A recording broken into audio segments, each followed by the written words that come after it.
So you've had a spiritual awakening. The veil lifts, the matrix glitches, the whole game of life starts to look a little staged. Congratulations, you're now officially that friend, the one who sees through the illusion, who recognizes the dream within a dream, who realizes that none of this is as solid as we thought. Cue the cosmic jazz and Alan Watts' smooth voice echoing in the background. But hold on. Before you go running to share your revelation with the world, announcing your newfound enlightenment like it's a LinkedIn achievement, stop. Because here's the kicker. If you're really spiritually awake, there are 5 things you should absolutely never tell anyone. Ever. Not because they're dark secrets or dangerous incantations, but because trying to share them is like handing someone a lit candle in a hurricane. And trust me, no one likes the guy shouting, "It's all an illusion," in the middle of a dinner party. Let's start with the big one. The awakening itself. That moment where everything cracked open and you really saw, that there's no separation. That the you thought you were is just a character, and consciousness has been playing pretend this whole time. It's like waking up in the middle of a movie and realizing you're both the audience and the actor. Pretty trippy, right? Now, the instinct to share this is immediate. You want to tell your friends, your parents, your ex, your barista. You want to shake people and say, "Don't you see? It's all one. You are me. I am you. We are the cosmos, baby." But when you do, crickets, or worse, side eyes, concerned texts, or that uncomfortable silence people reserve for conspiracy theorists and pyramid scheme salesmen. Because here's the problem. Awakening is not explainable. It's not an idea. It's not a philosophical position or an opinion you picked up from a YouTube video while doom scrolling at 2 a.m. It's a felt reality, like swimming in water for the first time and trying to talk about it. It's like describing the taste of mangoes to someone who's never eaten fruit. They'll nod politely, but deep down they're wondering if you joined a cult. So what do? You live it.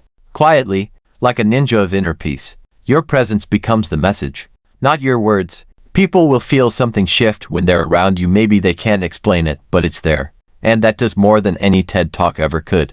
Now, the second thing you shouldn't share. Your practices. Oh yes, the sacred tools. The breath work, the mantras, the ice baths, the weeks you spent staring at a candle flame until it blinked back. These practices were your lifeboat until you realized there was never a sea. Naturally, you want to pass them on. You want others to feel what you felt. But here's the truth. What opened your door might lock someone else's. Spiritual methods are not one size fits all. What cracked you open might crack someone up. And when you share your technique like it's a universal key, people start treating it like a product, a goal, another thing to strive for. And striving, my friend, is the exact opposite of awakening. Awakening doesn't arrive when you finally master the headstand or chant Om just right. It arrives when you stop searching. When you give up the chase and notice that you were already home. That everything you were looking for was hiding in the background the whole time, like the air you forgot you were breathing. So instead of playing guru, just drop the how. Let people find their own rhythm. Let them wrestle, stumble, rage, and finally, surrender. Because that's the dance. That's how it has to happen. Not by copying your moves, but by feeling their own music. Now, let's talk about the third unspeakable, insights about others. Because oh, this one's tempting. When you start seeing clearly, you don't just see yourself, you start seeing through everyone. The masks, the posturing, the deeply buried fears dressed up as ambition. You watch people fight for illusions like their lives depend on it. And it's so obvious, you think. How can they not see? You want to help. You want to drop truth bombs and pull veils. Maybe you think, if I just say it the right way, they'll get it. But here's the tough love.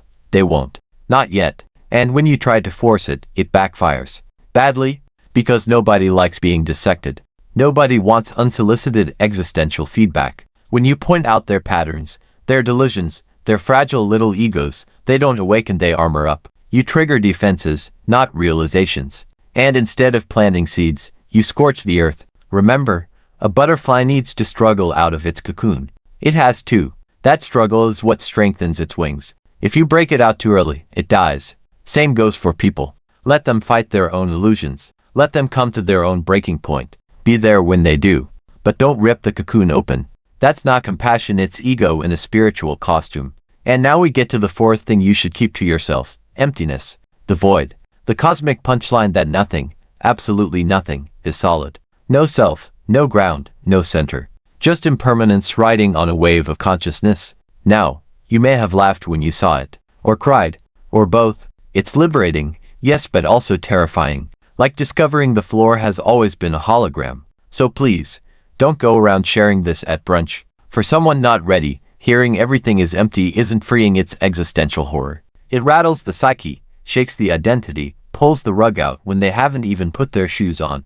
And no, it's not just a phase or some cool Zen cone to toss into a debate. It's psychological TNT. That kind of insight has to come slowly, gently, like the dimmer switch in a dark room. Too fast and people panic. They cling tighter. So again, embody the insight. Live lightly. Show, don't tell. Let people feel the spaciousness in how you move through the world, not in your Instagram captions. And finally, the fifth revelation to keep zipped, your freedom. That radical, intoxicating sense that morality, social rules, even identity, all of it is optional. You see now that laws and customs are agreements, not absolutes. You're free, but say that out loud, and suddenly you sound like a villain in a Christopher Nolan movie. Because when people hear I'm beyond good and evil, what they think you're saying is I can do whatever I want and it doesn't matter. And that, my friend, is how you end up on a Reddit thread titled Spiritual Psychos. Beware. True freedom doesn't look like anarchy.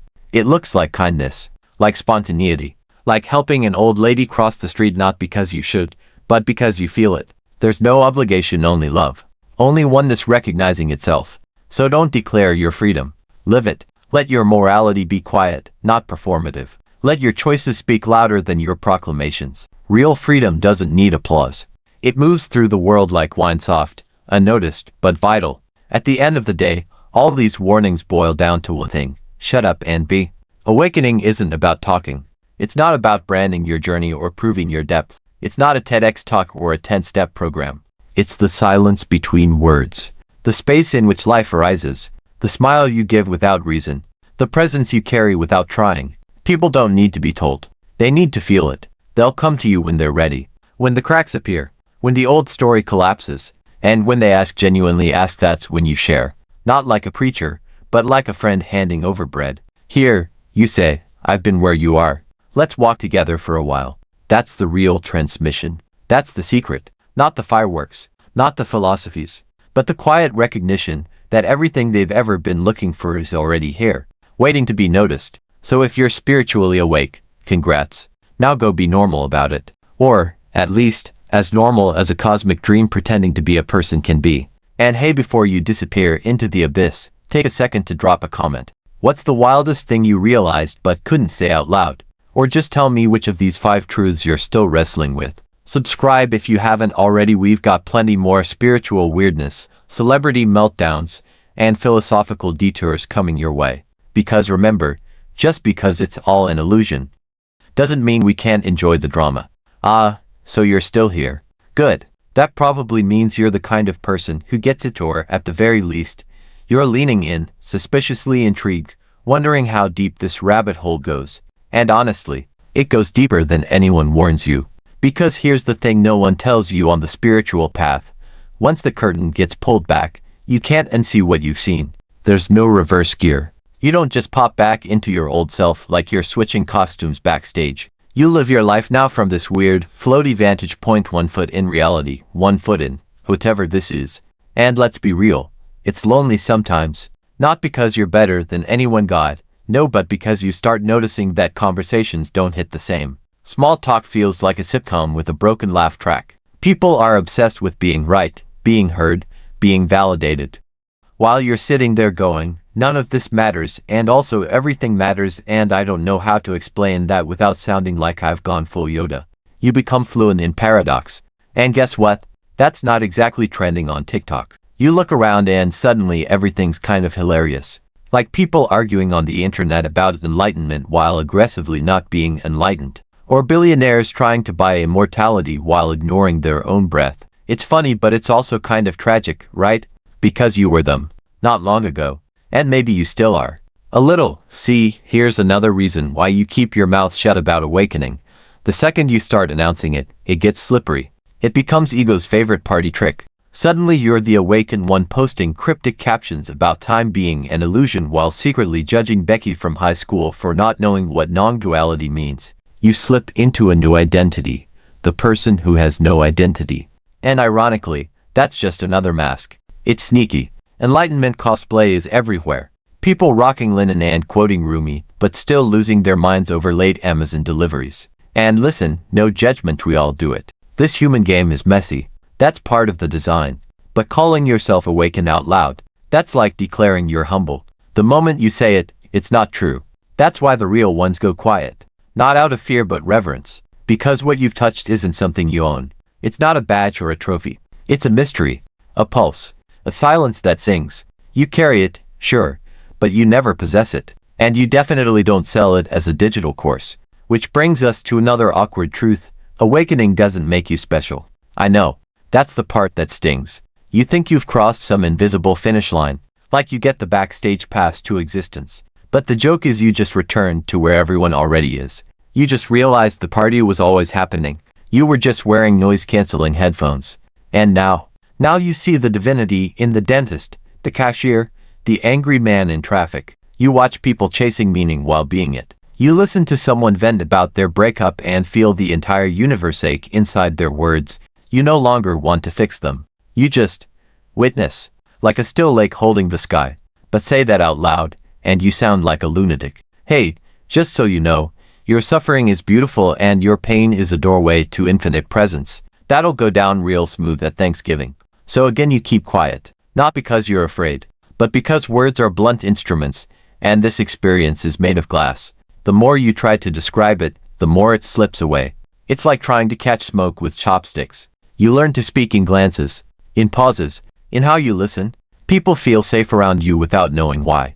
Children gravitate toward you. Dogs sit at your feet. Old friends say you've changed, but they can't put their finger on how. And all you did was stop pretending. Because that's the real awakening, isn't it? You stopped pretending to be something other than what you already are. No persona, no performance. Just this, raw, alive, ordinary presence. No sparkle, no fireworks. Just the weird, sacred hum of being. But man, it's not easy holding that in a world addicted to noise. You'll feel pressure to monetize it, package it, turn your peace into content. People will ask, so what do you do with all this awareness? And your answer? Nothing won't satisfy them. We live in a world that wants everything explained, branded, scaled. And you just want to sit under a tree and feel the wind. Sometimes, it'll feel like you're disappearing. Like no one sees you anymore. Because ego feeds on reaction, and without it, your presence becomes subtle, unassuming. But don't mistake that for weakness. Quiet presence moves mountains. It changes rooms. It softens walls. It invites truth. But only if you don't announce it. And yes, sometimes you'll slip. You'll try to explain too much. You'll drop a mystical quote thinking it'll help, and instead it derails the moment. You'll get frustrated when people don't get it. You'll feel the urge to correct someone's illusion and then immediately regret it. It's okay. That's the curriculum. Even awakened people mess up, especially the ones who think they're past messing up. Because the deepest awakening isn't about escaping mistakes, it's about loving them, owning them, seeing the divine choreography in every cringy moment. You fall, you laugh, you keep going, you stop needing to be anything. And that's when you finally become everything. So where does that leave us? What do you do with all this untellable truth? You live, you love, you wash the dishes like they're sacred. You cry during commercials. You stare at trees like they're giving sermons. You make small talk at the DMV and mean every word. You meet people where they are, not where you want them to be. And you let them awaken when they're ready. Because they will. Maybe not today. Maybe not in this lifetime. But the seed is there. Always. In everyone.